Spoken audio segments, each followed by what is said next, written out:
before we bring them on, right? Give us a big round, cheer them and clap and go wild. Multiplying up to 10, please welcome Karolina and Rygiel.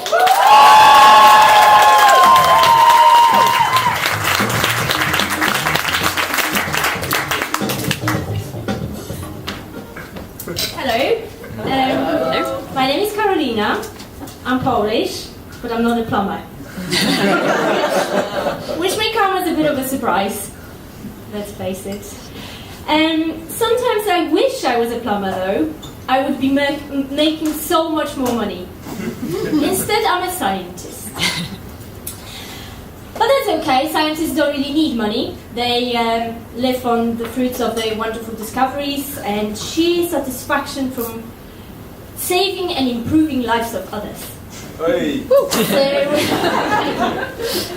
So what kind of a scientist am I? I am a molecular biologist. To some, this is the same as basic scientist, which kind of suggests simplicity and cheapness, just like Tesco value or as a smart price. No wonder this term is most commonly used by pseudoscientists, often referred to as clinicians, real doctors. Anyway, so let me tell you a little bit about my career. So my interest in biology dates back to when I was very little. When I was about 4 or 5 years old, I conducted my first experiment. So one sunny afternoon, I was sitting in my neighbour's garden, playing with my neighbour's dog called Zbyszek, but more precisely with Zbyszek's fleas, of which he had many. So what I would do, I would pull the little legs out, one by one, and after each amputation, I would shout out a command, jump. And they were jumping. They were jumping like crazy, until I pulled the last leg out, and the jumping stopped. So the obvious conclusion to me was that after removal of the last leg, fleas lost their sense of hearing. Now I do wonder whether this conclusion has been at least partially influenced by my father, an ENT consultant. Right, so years passed, but my passion for biology never ceased. In fact, it grew stronger and stronger. So naturally, I ended up at university. And even though I had always been interested in little things, even smaller than fleas, or their little legs, or even ears, I had to go through a number of compulsory courses. One of these courses was botany, and I truly, truly hated it. I despised it, in fact. There's no words to describe how much I disliked botany. And it didn't help that I was absolutely crap at it. So I could not tell the difference between a rose and a bluebell. So the only reason why I passed my final exam was that I was appropriately dressed. So the professor was a renowned expert on crucifera. And my top happened to feature a life-size image of a cabbage. Just like this one. And that was purely coincidental, because in fact, in those days in Poland, cabbages were in fashion and everyone used to wear them. Some people still do. So I did, so I progressed naturally within the university, and I did my master's degree in the biology of the cell lab. And it would not have been possible without a very sophisticated piece of kit, consisting of a basic microscope, a plastic bag, and a hairdryer. So no wonder that at that stage, all I craved in life was more advanced science.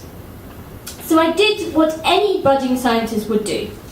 Took an EasyJet flight and landed in Newcastle, where else? So a couple of days later, I was investigating liver fibrosis for my PhD. And that was quite exciting. New subject, new equipment, no hair dryers, new country, new culture, so much to learn. So soon I realized how little I'd known of the world. And I learned, for example, that tea It's not only a hot beverage, but also an evening meal. And then the humans, at least some of them, can survive on starch-only diet. Then a Jaeger bomb is not some kind of chemical weapon. Having said that, I do believe it depends on the dosage. And finally, and most importantly, I learned something I would have never guessed myself, is that a box of penis-shaped chocolates is a perfectly acceptable Secret Santa gift for a colleague from work.